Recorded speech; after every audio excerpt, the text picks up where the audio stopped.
አንቺ ምን ሆነው ነው ዘንድሮ? በፊት አባት ነበር ልጅ ጥሎ የሚጠፋው ታማሚ ልጅ ሲወለድበት። አሁን ደግሞ እናቶች ሆኑ። ያው አሽማታይም ብቻውን ያለ እናት 2 ልጅ እያሳደገ አህመድ እኔን ተመልከችው ምን አይነት ጀግና ልጅ እንደሆነ ቢላሉን ቃል ገብተንለታል። ግባ ልጅህን ሀገር አስገባ፣ ሕክምና እዛ እየተደረገለት እሱ ወደ ዱባይ ይመጣል። ምን ችግር አለ? ቪዛ ሴቶቹ ቪዛ ነው የሆናቸው ቢገባቸው።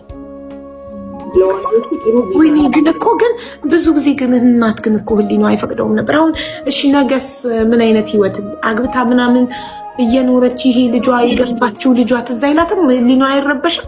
የሰላም ነው አቡዬ ተፈጥሮዋ ነው እንጂ ሴት ልጅ እብድ ሴት አይተሽ ታውቂያለሽ?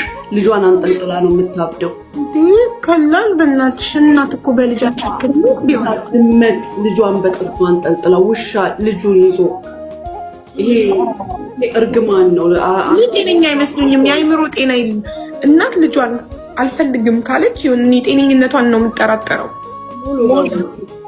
በሚደብር ሁኔታ ኤምባሲ ሄደች ለመፈረም በአጋጣሚ በጊዜ ሁኔታ ስራ ነው እንጂ ለመፈረም ሄዳለን።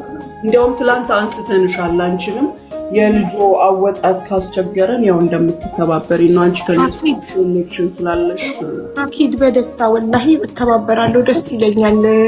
ምንትዬ የሚታገዝም ነገር ካለ በገንዘብም የሚታገዝ ነገር ካለ እናግዛለን።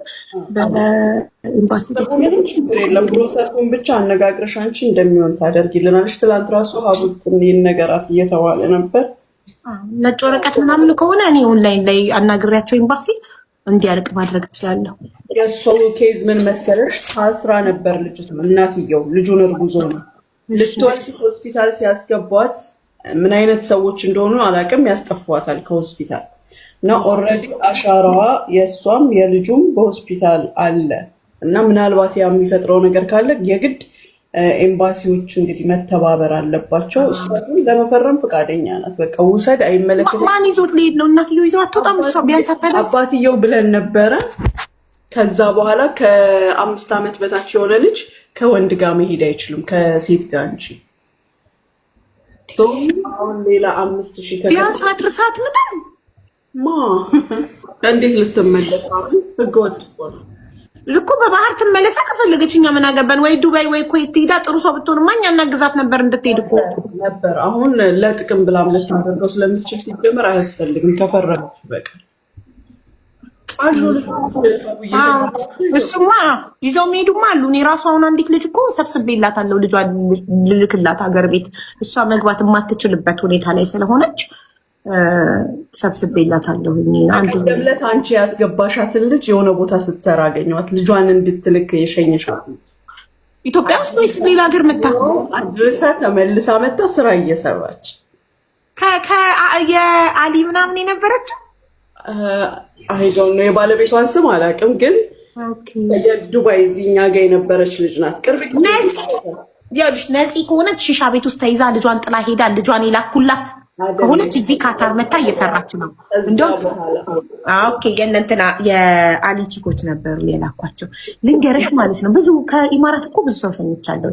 ልንገርሽ ማለት ነው እንትን ብዙዎቹ ከሄዱ በኋላ መልካሞቹ ተመልሰው መጥተው እርዳታ ላይ ይሳተፋሉ። በጣም ደስ የሚለኝ ነገር በቃ ያኔ ነው የምደሰተው። ነው ለእኔ እንደ ምስጋና ነው የምቆጥረው። ገብተው እርዳታ ሲሮኝ አዲስ ልጅ ናት እና ማናት ቆንጅዬ ልጅ አመጣችሁ ስል ጊዜ የሀቡ ልጅ ናት እንደዚህ ብለው ነገሩ። እኔ በጣም ነው ደስ የሚለኝ። በቃ መጥተው እየሰሩ እርዳታ ላይ ሲሳተፉ አንጀቴን ነው የሚበሉኝ። በቃ ደስ ይለኛል። የሰው ልጅ ከተረጂነት ወጥቶ እርዳታ ሲረዳ ሳየው እጅግ በጣም ደስ ይለኛል። በጣም በዛው ማይጠፉ ላንቺ በተለይ ፍሬዎችሽ ናቸው። በቀደም እርካታ ሲመጡ ደሬ መጥቶ አሁን ዛሬ ራሱ ለሱ 2000 ብር አዋጥቷል ደሬ አህመድ። በቃ እንደዚህ እኛ ቤት ታግዘው ከዛ እነሱ ወጥተው ተሻሽለው እነሱ ሰው ሲረዱ ሳይ እጅግ በጣም ነው የምደሰተው። እውነት ሙኒት እንደዛሬ ደስ ብሎኝ አያውቅም በህይወቴ። በ2 ሰዓት ውስጥ 1.1 ሰብስቤ አላውቅም። ዛሬ አንደኛ ተሙ በጣም የሚያሳዝን ልጅ ነው። ታሪኩ በጣም የሁላችንን ልብ ነክቷል። ሁለተኛ እርጉዝ ሆኜ እርዳታ አልሰበስብም ብዬ ነበር፣ ግን ምንም ብረት ድንጋይ ብትሆኚ ይህንን የእሱን ታሪክ አይተሽ እህቱን አይተሽ የእናቱን ታሪክ ሰምተሽ ማለፍ አትችይም።